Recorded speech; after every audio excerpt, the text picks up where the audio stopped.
السلام علیکم ورحمت الله وبرکاته. خدای دې وکړي چې جوړ او روغ به یاست او د صحت جامې به مو په تن وي. نن له یو بلې ویډیو سره راغلی یم چې څنګه کولی سو د ریکویسټ د افشن په ځای باندې د فالو افشن فعاله کړو. یعنې زموږ هغه ملګري چې غواړي موږ ته ریکویسټ وکړي هغو ته د ریکویسټ د افشن په ځای باندې د فالو افشن فعاله کړو.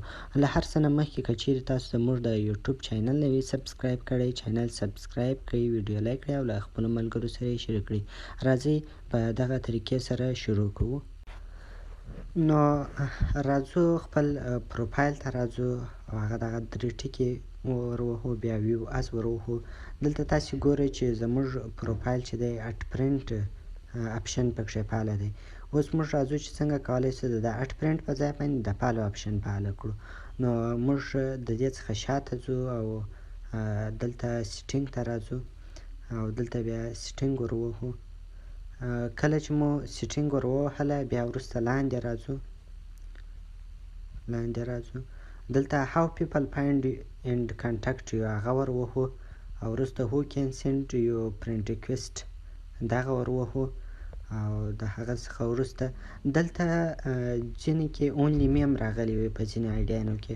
نو که چیرې اونلی می وه هغه به ور ووهئ، که چیرې هغه نه وه نو فرینډس به ور ووهئ.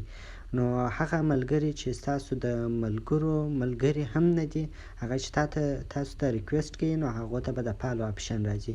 دلته تاسې ګورئ موږ ویواز ور ووهو او لاندې راسو دلته د فالو اپشن فعاله سوی دی. دا د هغو ملګرو دپاره دی چې ستاسو د ملګرو سره لا ملګري نه وي. دا اپشن د هغو دپاره دی نو هغو ته به صرف د فالو اپشن ورکوي. په لنډه طریقه یعنې دا ستاسو د هغو ملګرو دپاره دی چې ستاسو د ملګرو سره ملګري نه وي. که چیرې ستاسو د ملګرو سره ملګري وه هغو ته د اټ فرینډ اپشن ورکوي.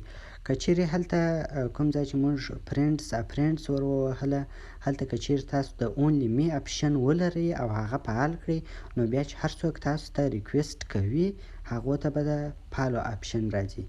نو دا وه د نن ورځې طریقه چې څنګه کولی سو خپل په فیسبوک آیډي کې د اټ فرینډس اپشن په ځای باندې د فالو اپشن فعاله کړو. نو که چیرې تاسو زموږ د یوټوب چینل نه وي سبسکرایب کړئ، چینل سبسکرایب کړئ، ویډیو لایک کړئ او له خپلو ملګرو سره یې شریک کړئ. تر بیا ښه وخت، ښې چارې، د خدای په امان.